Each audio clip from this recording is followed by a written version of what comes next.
పురాణాల ప్రకారం సూర్యగ్రహణం వెనుక అత్యంత ఆసక్తికరమైన క్షీరసాగర మథనం కథ ఉంది. పురాణాల ప్రకారం దేవతలు మరియు రాక్షసులు అమృతం కోసం పాలకడలిని చిలికారు.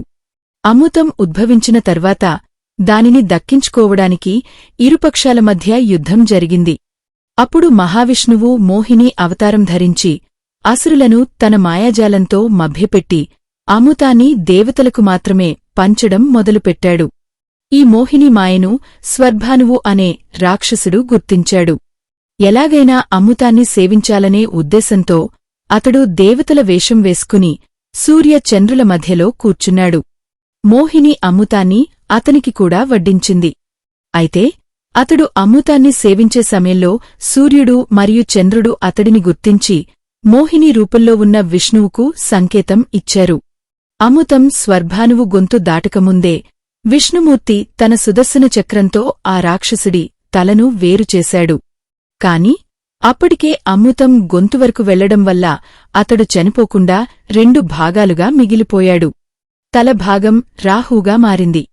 మొండెం భాగం కేతుగా మారింది. అప్పటినుండి వీరికి నవగ్రహాలలో స్థానం లభించింది.